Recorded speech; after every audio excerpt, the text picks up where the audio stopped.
Ladies and gentlemen, good day and welcome to the Tirth Gopikon Limited H2 FY25 earnings conference call hosted by Acmel Strategic Advisors Private Limited. As a reminder, all participant lines will remain in the listen-only mode, and there will be an opportunity for you to ask questions after the presentation concludes. Should you need assistance during the conference call, please signal the operator by pressing star, then 0 on your touchtone telephone. Please note that this conference is being recorded. I would now like to hand the call over to Mr. Milan Apte from Acmel Strategic Advisors for opening remarks. Thank you, and over to you. Good afternoon, everyone. On behalf of Acmel Strategic Advisors, I extend a warm welcome to all of you to the conference call of Tirth Gopikon Limited. We truly appreciate your participation today. At this crucial juncture, the management has taken the initiative to hold this interaction with stakeholders.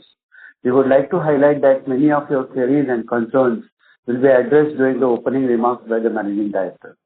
Now I hand over the call to the management. Over to you, sir. Ladies and gentlemen, नमस्कार, जय स्वामीनारायण। मैं Mahesh Kumbhani, managing director तीर्थ गोपीकॉन limited. सबसे पहले मैं TGL की तरफ से आप सभी रिस्पेक्टेड इन्वेस्टर्स, एनालिस्ट और स्टेक होल्डर्स का दिल से स्वागत करता हूं। आप सभी की इस अर्निंग कॉल में शामिल होने के लिए धन्यवाद करता हूं। मैं आप सबका तहे दिल से शुक्रिया अदा करता हूं। आपने टीजीएल पे हमेशा भरोसा, विश्वास और लगातार सपोर्ट किया है।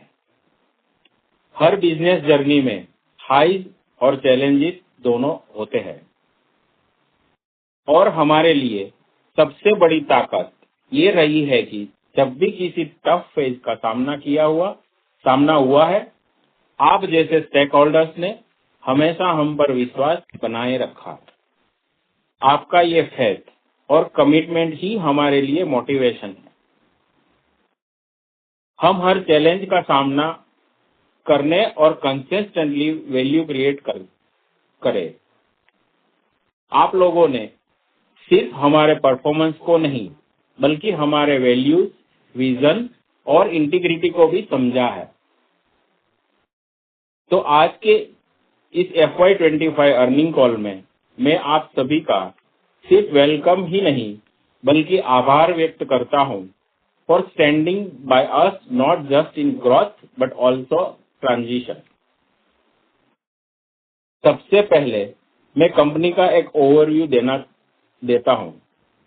तीर्थ गोपीकॉन लिमिटेड की स्थापना 2019 में हुई थी। टीजीएल एक इंफ्रास्ट्रक्चरल और डेवलपमेंट कंपनी है जो सिविल इंजीनियरिंग प्रोजेक्ट के वाइड रेंज में अपने एक्सपर्टीज के लिए जानी जाती है। हमारी expertise water supply system, sewerage network, smart road development, lake rejuvenation और अदर इंफ्रास्ट्रक्चर डेवलपमेंट वर्क में है। अभी हाल ही में हमने रिन्यूएबल एनर्जी सेक्टर में भी एंट्री की है और कई गवर्नमेंट डिपार्टमेंट्स के ऑर्डर्स भी जीते हैं। हमारी कोर स्ट्रेंथ के एक skill team, in house design capabilities, machinery fleet और डेडिकेटेड मैन पावर शामिल है, जो हर प्रोजेक्ट को एफिशिएंटली कंप्लीट करने में मदद करते हैं। बिफोर मूविंग फॉरवर्ड, एक इम्पोर्टेंट मैटर है जो मैं आप सबके सामने रखना चाहूंगा। रिसेंटली मार्केट में कुछ रिपोर्ट्स, न्यूज और स्पेक्टेकुलेशंस सर्कुलेट हो रहे हैं जो हमारी कंपनी से जुड़ी बिजी सबमिशन से संबंधित है। ये बातें कई इन्वेस्टर के मन में सवाल और चिंता का विषय बना है। जैसे कि आप लोग जानते हैं, कंपनी ने honourable high court Madhya Pradesh में एक रीट पिटीशन फाइल किया, जो कि MPJNM को 2 साल पहले फर्निश की गई बीजीज के रिलेटेड है। हम आपको बताना चाहते हैं कि जरूरी इंफॉर्मेशन हमने ऑलरेडी NSE को डिस्क्लोज कर दी है, जो कि रेगुलेटरी रिक्वायरमेंट्स के हिसाब से है। लेकिन ये मैटर सेंसिटिव है और अभी लीगल प्रोसीडिंग चल रहा है एंड फर्दर डेवलपमेंट हम आपको इन्फॉर्म करेंगे। फिर भी मैं आपको इस सिचुएशन का एक शॉर्ट ओवरव्यू देना चाहता हूं।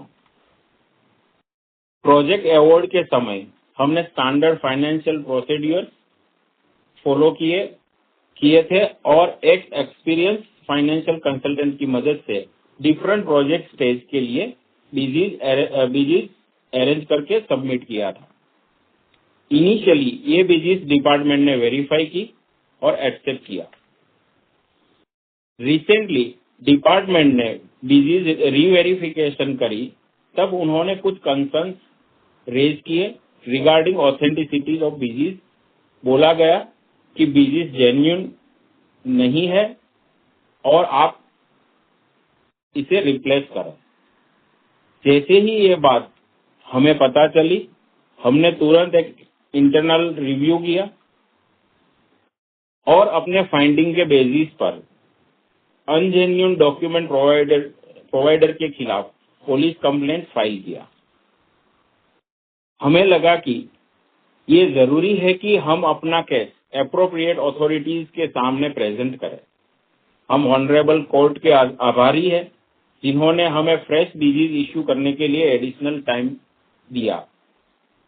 ऑनरेबल हाई कोर्ट ने पूरा केस देखने के बाद एक इंटरिम स्टे ग्रांट करते हुए एमपी जेएनएम को भी कर्सिव या एडवर्स एक्शन के लिए मना किया।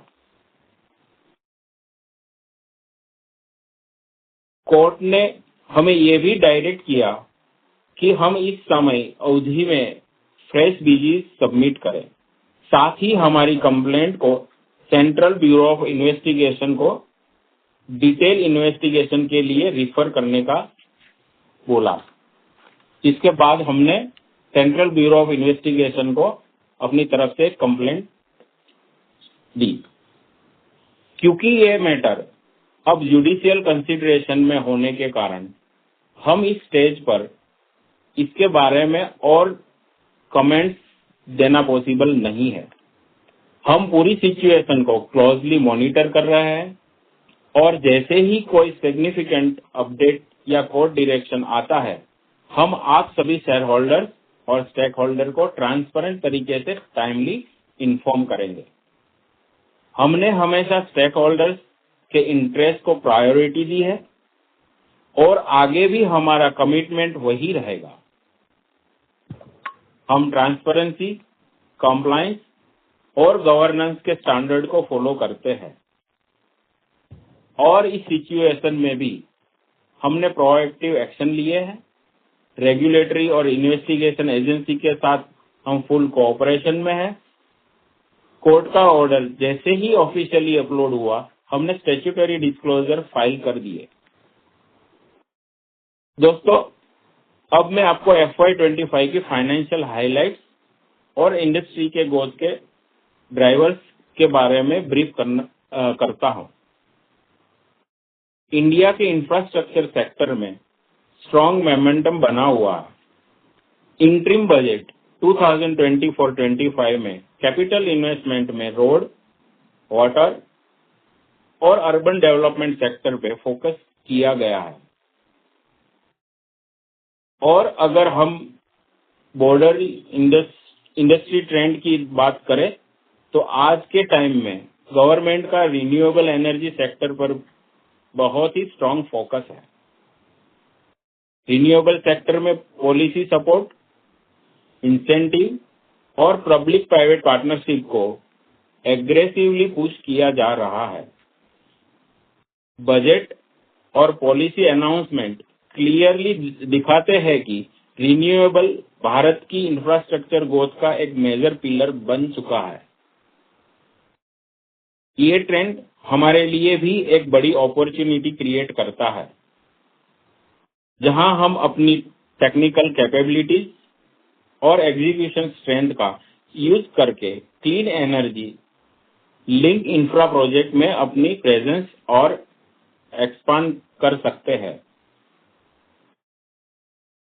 तीर्थ गोपीकॉन लिमिटेड इन्हीं सेक्टर में काम करता है, तो नेचुरली हम सेक्टरल टेलविंड्स का बेनिफिट उठाने के लिए वेल पोजीशन है। दोस्तों, मेरा 25 प्लस साल का अनुभव हमारी well qualified and experience team including in-house design and own fleet of machinery and dedicated man power हमारी कोर स्ट्रेंथ है। हम इंफ्रा इंडस्ट्रीज में बड़ी अपॉर्चुनिटी के तौर पे नमामि गंगे, जो यूनियन गवर्नमेंट ऑफ इंडिया का एक इंटीग्रेटेड रिवर मैनेजमेंट इनिशिएटिव है, जो 22,500 मिलियन के बजट के साथ राष्ट्रीय नदी गंगा के प्रदूषण, संरक्षण और कायाकल्प के लिए अनुमोदित किया गया। इसके अलावा उज्जैन सिंहस्थ 2028, जिसका डिमांडिंग बजट अप्रोक्सीमेटली 18,000 करोड़ है, जिसका primary focus crowd management, infrastructure development including road and bridge construction, water supply and sewerage system and Ghat construction along the Sipra river. Water supply and sewerage sector के अलावा हम world bank projects, PSUs and central and state government के other infra division में लगातार tender participate कर रहे हैं और आने वाले समय में नए ऑर्डर्स की संभावनाएं हैं। दोस्तों, financial performance FY25 versus FY24 versus FY23 मैं बताना चाहूंगा। Profit and loss statement rupees in lakh. Total revenue FY25 11,855 lakhs, जो FY24 में 10,510 थी। So there is a growth of 12.8% in total revenue in FY25 compared to FY24. Also, there is growth of 202.81% in total revenue of FY23 to FY25. The company reported a 26% decline in revenue H2 FY25 as compared to H1 FY25, primarily related to delays in payment realization over the past of 6 months.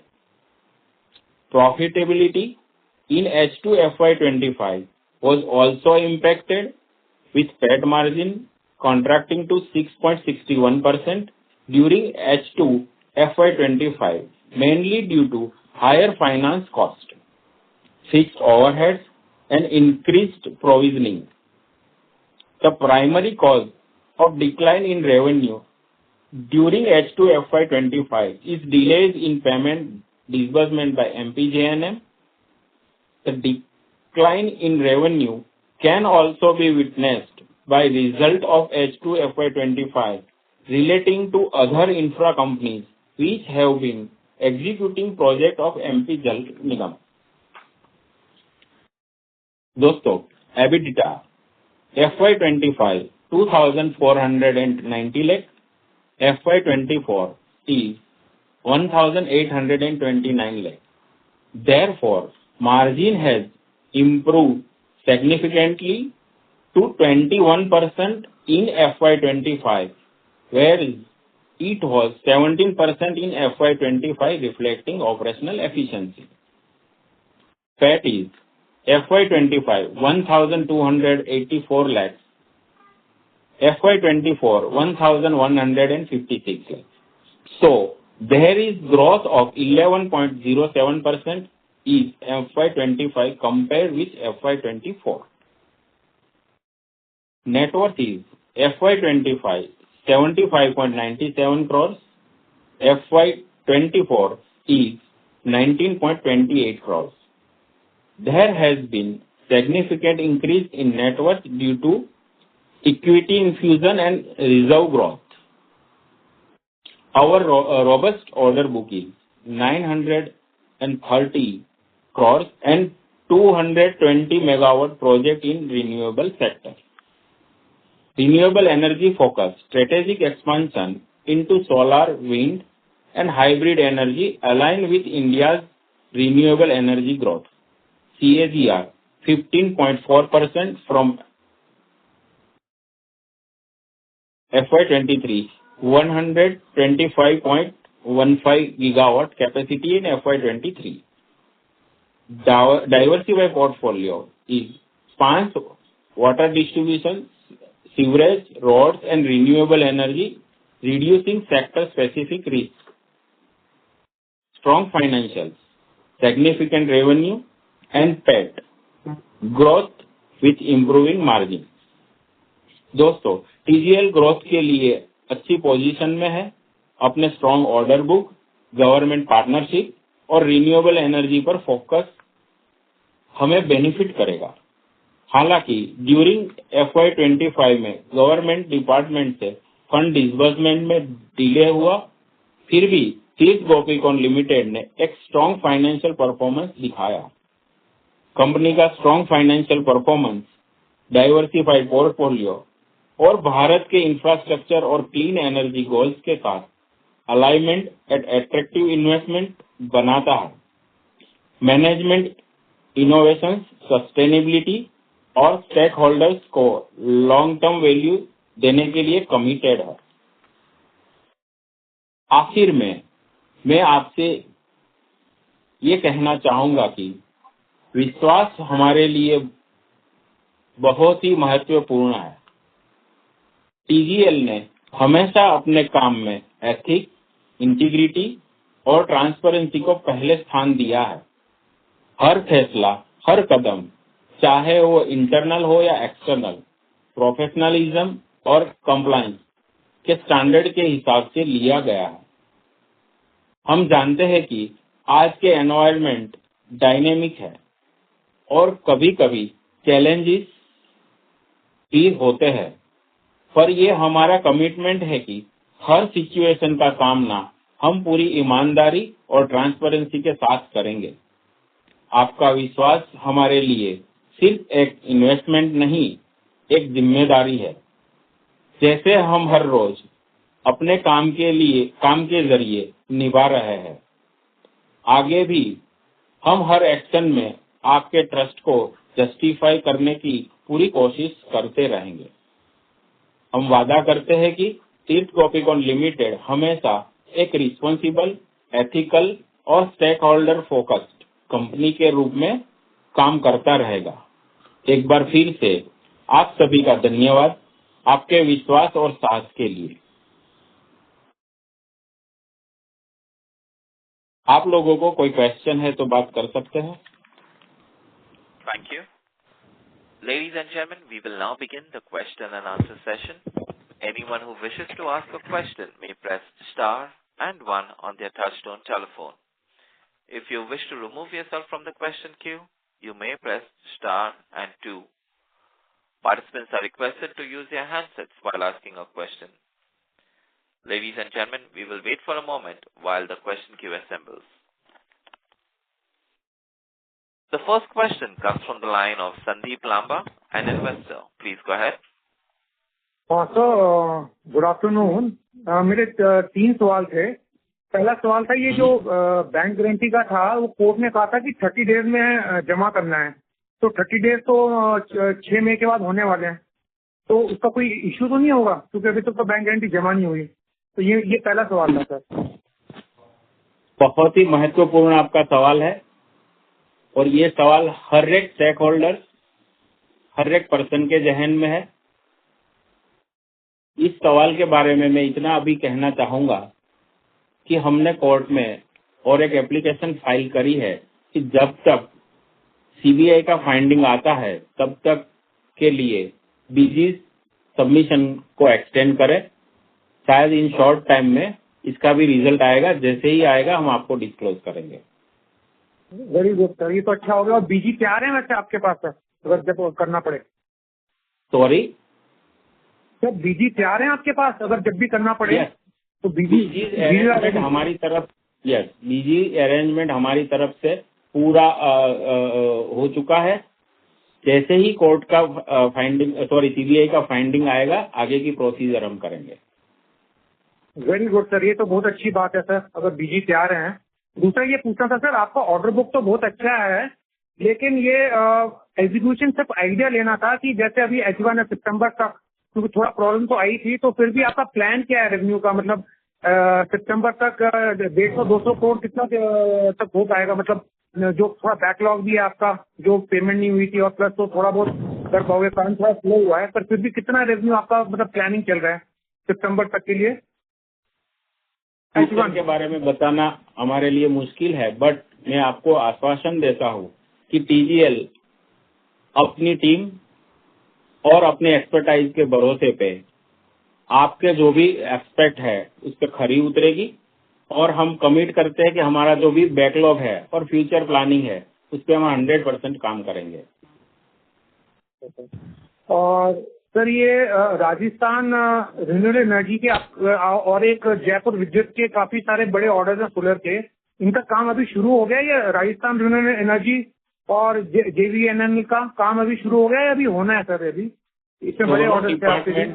दोनों department के LOA आ चुके हैं, PPA signing की process चल रही है, साथ ही में साइट विजिट और साइट रिलेटेड जो भी इश्यूज है उस पे हमारी टीम पूरी वर्क कर रही है। फार्मर्स के रिलेटेड जो भी लैंड एग्रीगेट करनी है उसी पे भी हमारा भी काम चल रहा है। इन शॉर्ट टाइम में हम PPA साइन करके एग्जीक्यूशन में जा रहा है। एजुकेशन में जाना है sir.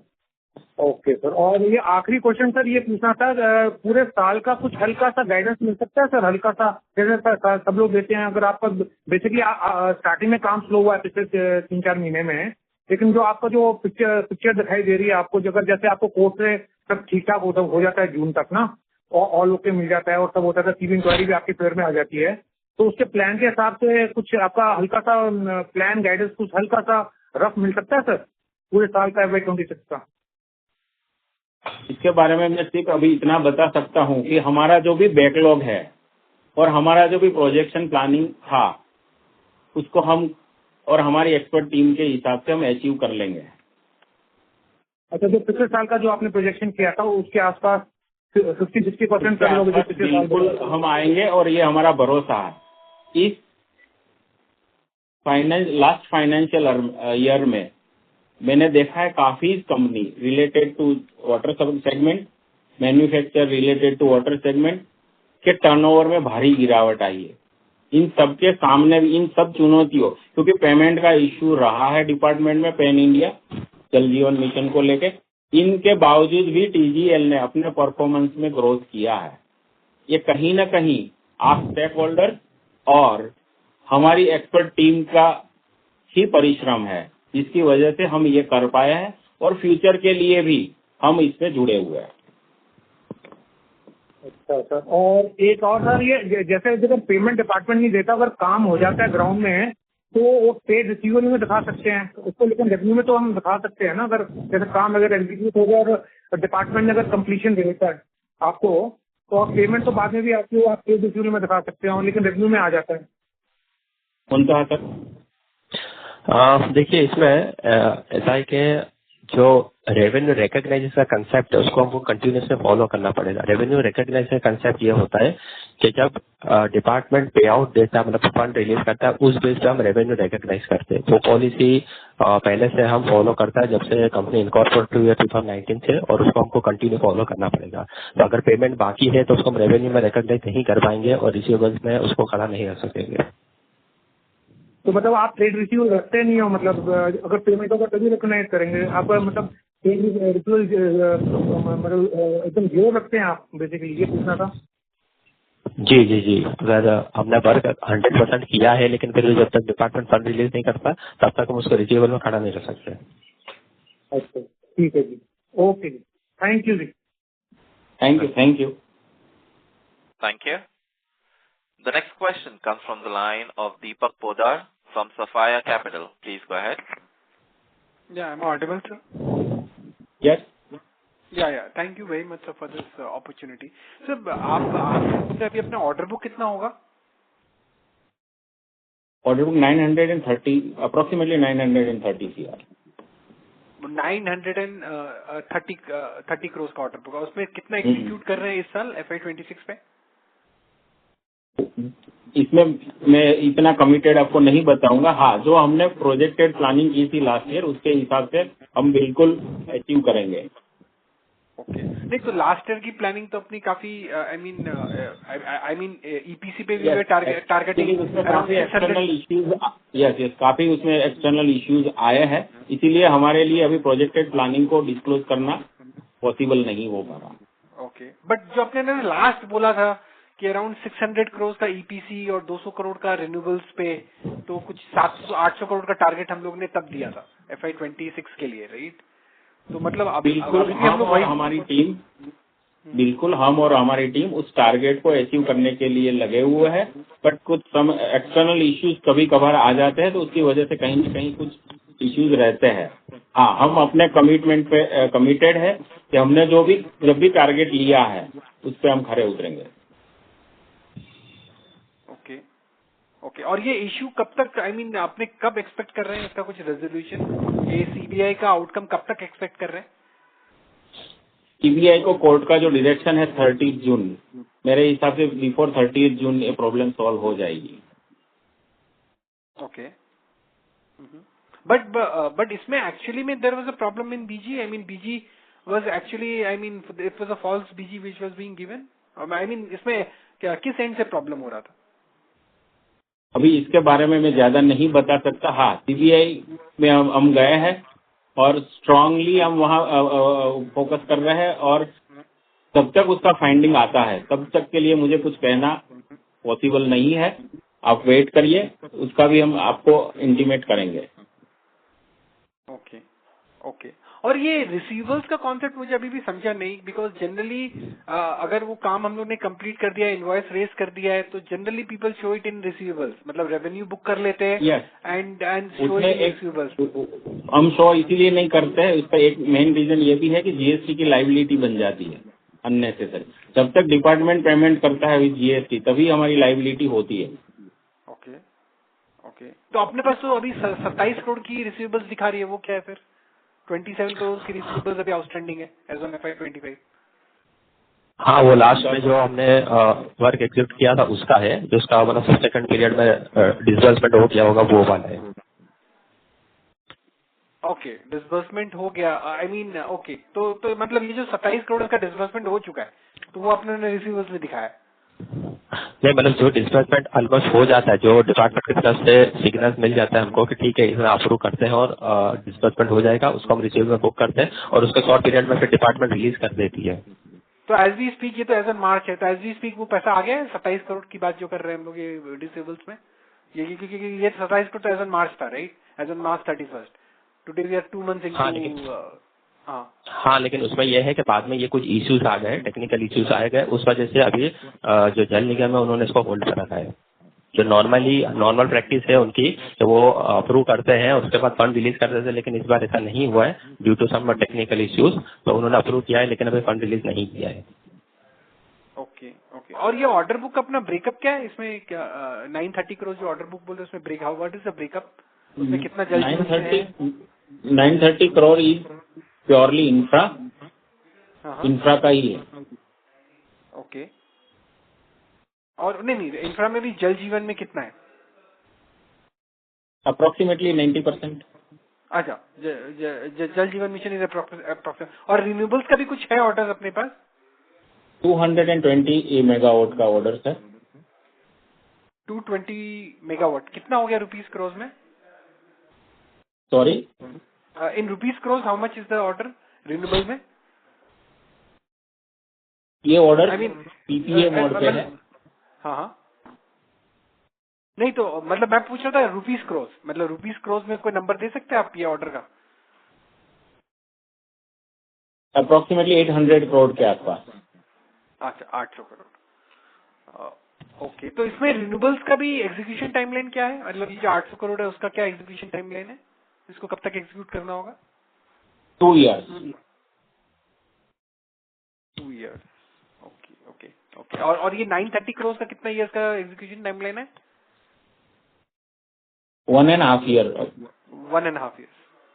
Okay, okay, fair enough. Okay, and in terms of margins, how do we see that? I mean, margins ये इस साल second half में because of lower revenue margins भी आपके गिर गए थे. तो how should one look at margin range? Margin range जो भी नॉर्मल प्रैक्टिस में है उसमें उसी परसेंटेज में आपको दिखेगी. Okay, okay, understood. Okay, that would be it from my side. Thank you. All the best. Okay, thank you. Thank you. The next question comes from the line of Vineet Rajan from Centrum Capital. Please go ahead. Hello. Hello. नमस्ते sir. सबसे पहले ये जानना चाहूंगा, ये जो आपका Indore smart city का जो प्रोजेक्ट है, इसमें आपने बताया था कि 434 CR में ये आपको अलॉट हुआ था, जिसका रेवेन्यू पोटेंशियल 1800 CR कुछ था. Sir what is the current status on that? ये अभी LOA आया हुआ है हमारे पास और फर्दर 1 ईयर के बाद उसका एग्जीक्यूशन में जाएंगे. लैंड अलॉटमेंट, लैंड पोजीशन और बाकी सब चीजों में 1 ईयर के आसपास का टाइम है. उसके बाद जब एग्जीक्यूशन में जाएंगे तब स्टार्ट होगा. मिनिमम 1 ईयर है अभी उसका एग्जीक्यूशन में. अभी कम से कम अभी 1 साल बाकी है.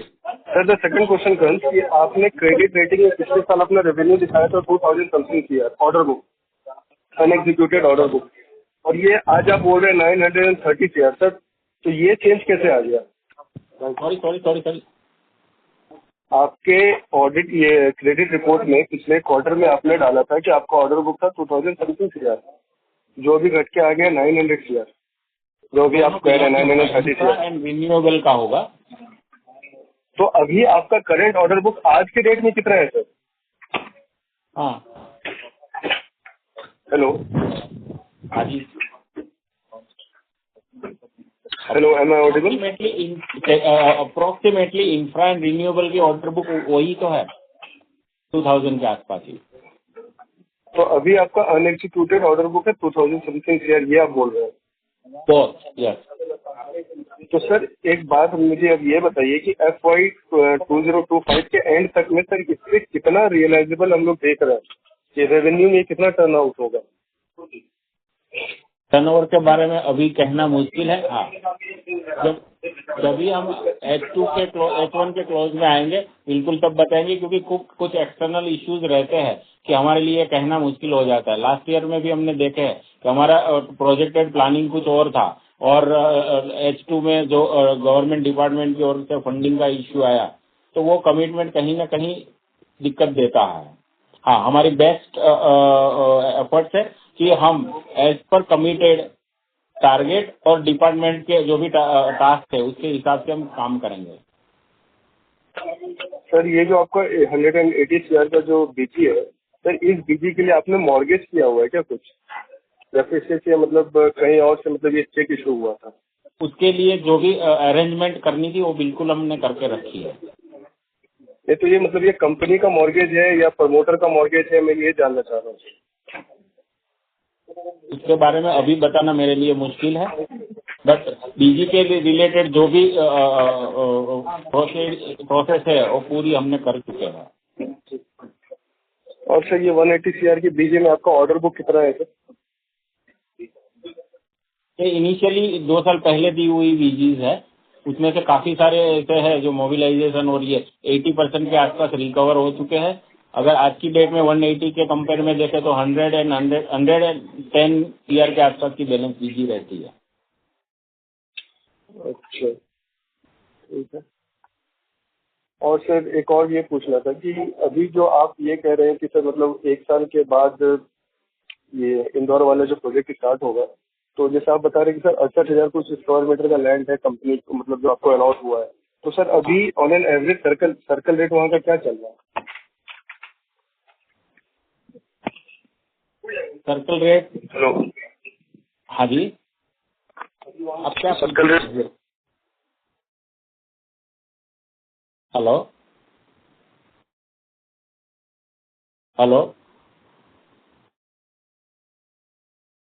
So we have lost the line of the participant. We will move on to the next question, which is from the line of Jeet Manu Kohli from Kaiju Capital. Please go ahead. Hello, good afternoon sir. Sir मेरा सवाल था कि हमारा जो order book है around 2000 से 3000 करोड़ का हमारे को रिक्वायरमेंट पड़ने वाला है फंड्स का। इसमें मैंने इंक्लूड करा जो 1500 करोड़ का एमओयू हुआ है हमारा मध्य प्रदेश गवर्नमेंट के साथ 16 मॉड्यूल 16 सेल का मिला के है। तो उसको हम फाइनेंसिंग किस तरीके से करने वाले हैं और उसका एग्जीक्यूशन किस तरीके से होने वाला है? इसका हमारा इंटरनल प्लानिंग है, उसमें कुछ हमारे साथ इन्वेस्टर्स भी है और कुछ फंडिंग की अरेंजमेंट इंटरनली हम कर रहे हैं और काफी सारा बेनिफिट गवर्नमेंट की ओर से उस प्रोजेक्ट में जिसके लेके हम आगे उसका प्लानिंग कर रहे हैं। और तो सर हम डेट मतलब उठाने वाले हैं इसको लेके काफी? जैसे ही प्लानिंग होगा हम आपको इन्फॉर्म करेंगे। ओके सर, मेरा एक और सवाल था लेकिन जो अभी हमारा 16 सेल और 16 मॉड्यूल को लेके जो प्लान्स हैं वो अभी इन प्लेस हैं, वो अभी हम कंटिन्यू करेंगे? बिल्कुल, हमने जो सर उसका एग्जीक्यूशन हम बिल्कुल उस पर लगे हुए हैं। अभी गवर्नमेंट के साथ हमारी लैंड को लेके बातें चल रही है। जैसे ही कंफर्मेशन कुछ चीजों का आता है और आगे डॉक्यूमेंटेशन ये वो इट इज टेक टाइम, जैसे ही कुछ कंफर्मेशन होगा हम आपको इंटीमेट करेंगे। ओके, और सर एग्जीक्यूशन हम कब तक इसका एक्सपेक्ट कर सकते हैं, कितने टाइम के अंदर ये काम शुरू हो सकता है? जैसे ही लैंड एक्विजिशन, बाकी डॉक्यूमेंटेशन, अप्रूवल ये वो और प्रोजेक्ट प्लानिंग अप्रूव हो जाती है उसके बाद it is take time. Okay, और सर जो हम वर्किंग कैपिटल का जो हमारे सामने इशू आएगा, क्योंकि हमारे काफी सारी बड़ी ऑर्डर बुक है, तो उसको हम किस तरीके से एड्रेस करने वाले हैं? वर्किंग कैपिटल के लिए हम कॉन्फिडेंट है, उसका भी प्लानिंग हम कर चुके हैं। ऑर्डर्स के अगेंस्ट में जो भी वर्किंग कैपिटल लगती है उसका पूरा डिटेल प्लान और डिटेल एग्जीक्यूशन हम कर चुके हैं। तो फर्दर ऑर्डर्स में हमें कहीं भी वर्किंग कैपिटल को लेके इश्यूज नहीं है। ओके सर, मेरा एक ये सवाल था कि जो हम एप्लीकेशन फाइल कर रहे हैं बीजे बैंक गारंटी को के लिए एक्स्ट्रा टाइम मांगने के लिए, उसके पीछे रैशनल क्या है कि हम वो क्यों कर रहे हैं? अगर हम बीजी दे सकते हैं तो अभी दे क्यों नहीं सकते उसे? वो कुछ लीगल मैटर है जो अभी हम डिस्क्लोज नहीं कर सकते दोस्त। जैसे इंटीमेशन आएगा हम आपको इन्फॉर्म करेंगे, ये कंफर्म है। ओके सर, मेरा बस एक आखिरी सवाल है इसमें, जो हमारे लैंड पार्सल्स हैं, जो एक तो 454 करोड़ का और जो एक 25 करोड़ का है, उसको हम क्या उससे हम एक्सपेक्ट कर रहे हैं कि रेवेन्यू कब से आना शुरू होगा और उसके अंदर हमारे प्लान्स क्या है उस लैंड को लेके, दोनों को लेके?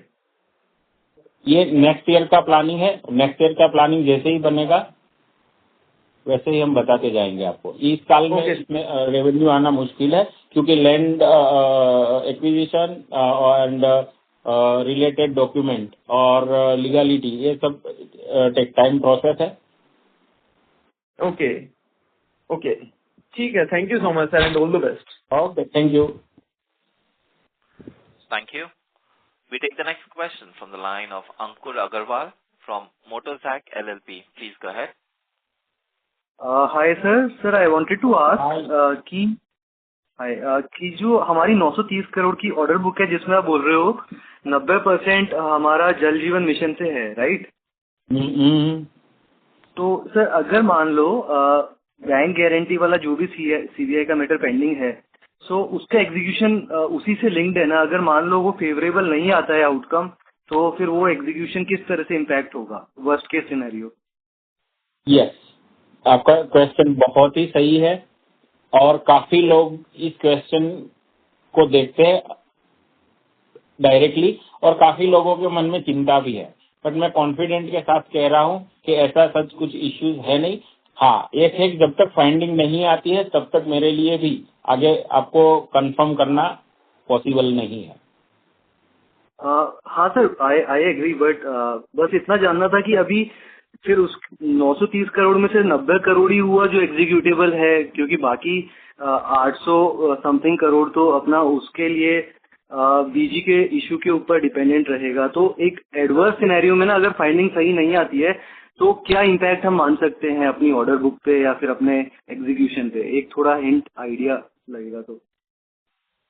मुझे आप लोगों के नसीब पे पूरा भरोसा है और हमारे एथिक पे पूरा भरोसा है, इसमें ऐसा कुछ नहीं होगा जैसा आप और आपकी चिंताएं हैं।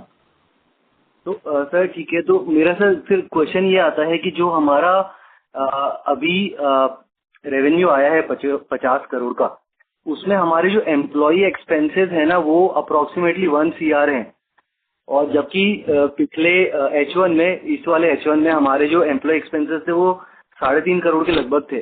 तो सर अगर मान लो हमारा कॉन्फिडेंस है तो हमने इतने सारे एम्प्लॉयज कम क्यों किए, मैं वो चीज़ नहीं समझ पा रहा।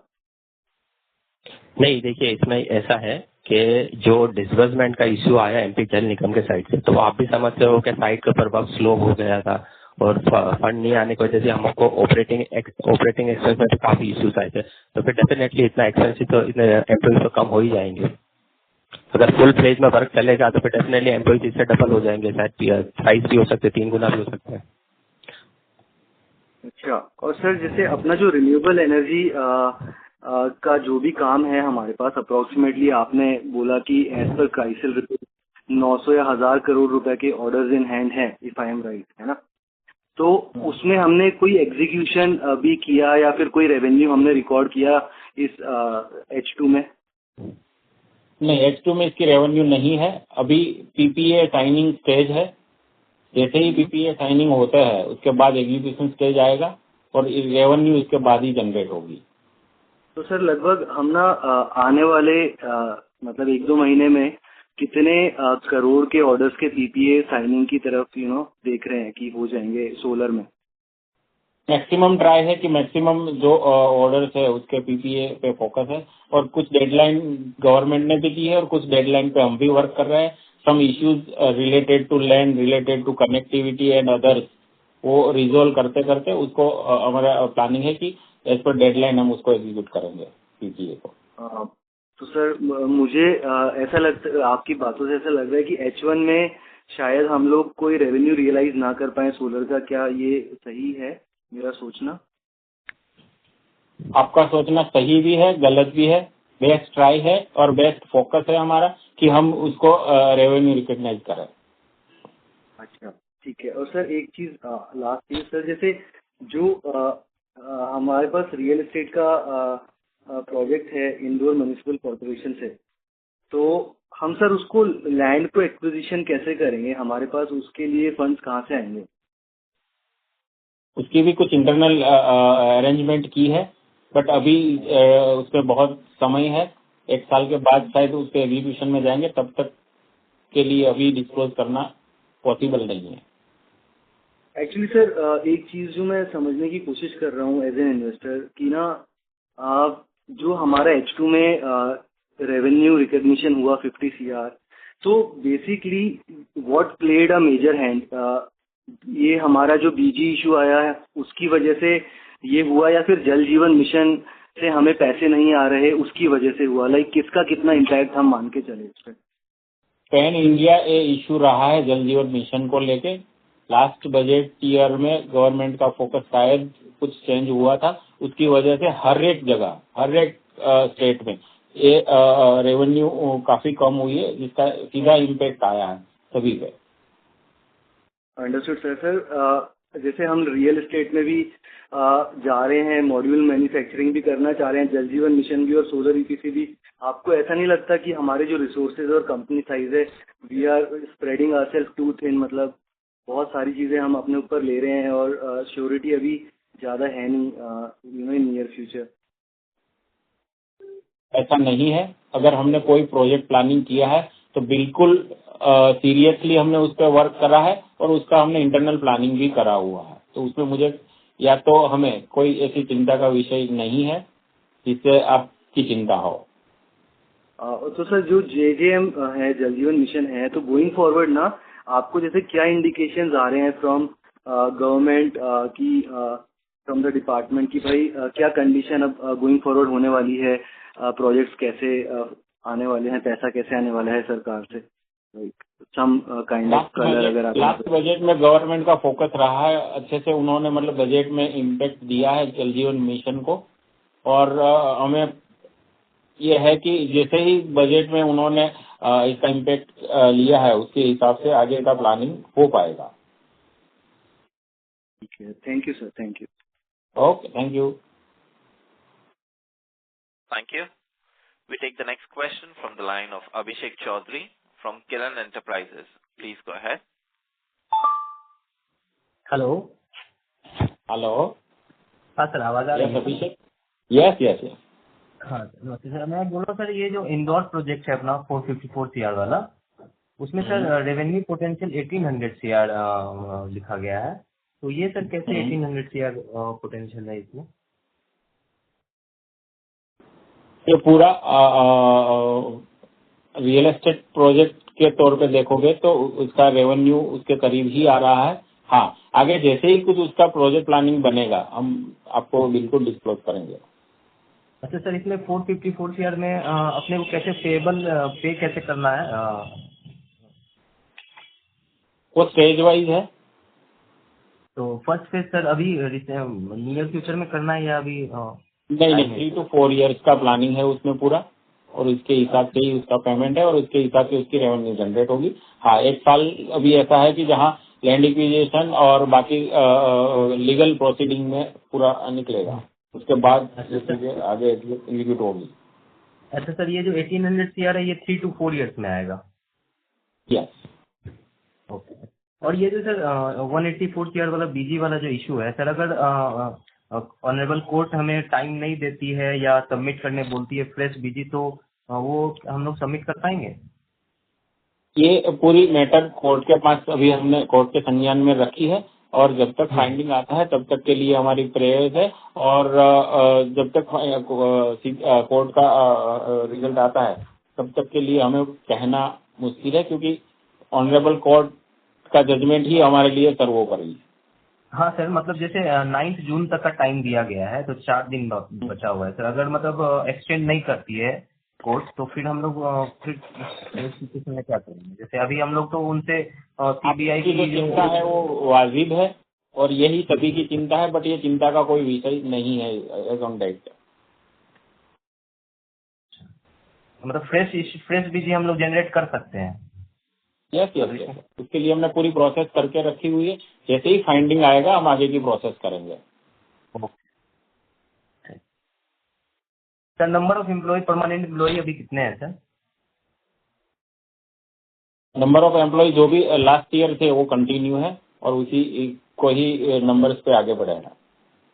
तो इंक्रीज नहीं हुआ है सर लास्ट ईयर से अभी रिसेंट 6 मंथ में? नहीं, इंक्रीज नहीं हुआ। ओके।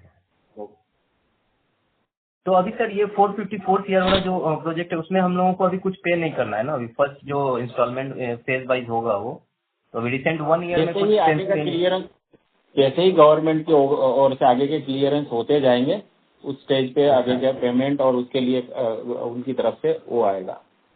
तो सर उसमें तो अभी मार्जिन भी क्लियर नहीं होगा, जैसे 1800 CR में कितना मार्जिन होगा अपना? जैसे पूरा प्रोजेक्ट प्लानिंग बनेगा ना दोस्त, हम आपको बिल्कुल डिस्क्लोज करेंगे डिटेल में। ठीक है sir, thank you. Okay, thank you. Thank you. The next question comes from the line of Ashish Soni from Family Office. Please go ahead. Sir, आप ट्रांसपेरेंसी की बात कर रहे हैं तो आपसे एक रिक्वेस्ट है कि आपके बहुत सारे क्वेश्चन आंसर किए, क्वार्टरली आप रिजल्ट अपडेट देना चालू करेंगे, वो सबसे ज्यादा हेल्प करेगा। क्योंकि आपने लास्ट 2 कॉन कॉल में जिस तरह की बातें की और जो एग्जीक्यूशन ग्राउंड में वो टोटल उल्टा रहा है। तो आप कॉन्फिडेंस की बात कर रहे हैं, तो आप क्या कर सकते हैं? क्वार्टरली रिजल्ट जून क्वार्टर के बाद जुलाई अगस्त में देने का ट्राई करेंगे एटलीस्ट फॉर इस साल, क्योंकि मुझे नहीं लगता कि इन्वेस्टर को कॉन्फिडेंस आएगा इतने जल्दी अगर ये सब चीजें होती है तो। बहुत ही आपका क्वेश्चन सही है, और हम इसके ऊपर भी लास्ट टाइम भी हमने कहा था कि हम विचार कर रहे हैं। हाँ, हमारा एसएमई में ये है कि हम H2 H1 का ही रिजल्ट हाफ ईयरली ही डिक्लेयर करें, बट हम आगे सोच सकते हैं इसके बारे में। अगर हमारे इन्वेस्टर को अगर बेनिफिट करता है और हमें भी बेनिफिट करता है तो आगे हम बिल्कुल इस बारे में सोचेंगे और डिसीजन लेंगे। और दूसरा सर, ये पूरे इश्यू के चलते आपका कोई ऑर्डर्स में आप मतलब टेंडरिंग प्रोसेस से बाहर हो गए हैं, कुछ नेगेटिविटी आ रही है, मतलब आप क्या आपको दिख रहा है ग्राउंड में? आपका क्वेश्चन सही है, बहुत ही सही है। अभी तक ऐसा कोई सीन नहीं है और आगे भी मुझे ऐसा कोई सीन दिख नहीं रहा, तो आप बिल्कुल निश्चिंत रहिए। करंट ऑर्डर में कोई इश्यूज नहीं है।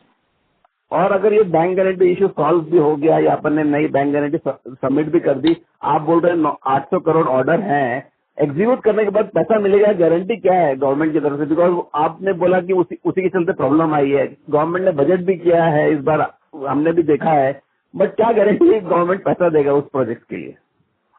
गवर्नमेंट की गारंटी कोई नहीं ले सकता। हाँ, हमारे बेस्ट एफर्ट्स रहेंगे और हम पूरा फोकस और प्लानिंग हमारा बजट रिलेटेड ही रहता है। हर कोई कंपनी का बजट रिलेटेड ही रहता है और बजट में जैसे फोकस करा है उसके हिसाब से हमारा पूरा प्लानिंग है एग्जीक्यूशन का। और सर ये क्लैरिटी हो जाए तो गाइडेंस भी दे देंगे कि क्वार्टरली रिजल्ट के साथ, वो हेल्प करेगा, क्योंकि इतनी सारी अनसर्टेनिटी के बाद इन्वेस्टर हम लोग के लिए तो भरोसा बहुत मुश्किल हो गया है। तो आप अगर क्लैरिटी के बाद, आपकी प्लानिंग के बाद 1-2 महीने के बाद अगर कुछ देंगे तो वो बहुत हेल्पफुल रहेगा सारे इन्वेस्टर्स के लिए।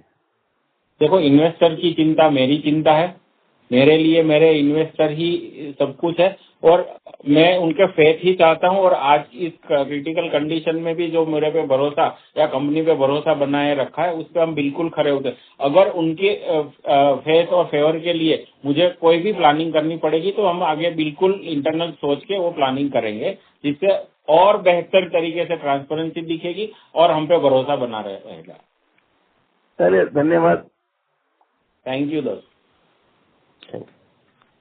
Thank you. The next question comes from the line of Tarun Modi, an investor. Please go ahead.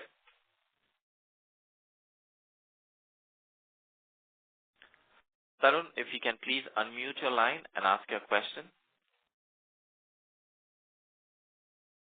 Since there is no response, we move on to the next question from the line of Darshan Kumar Patel, an investor. Please go ahead.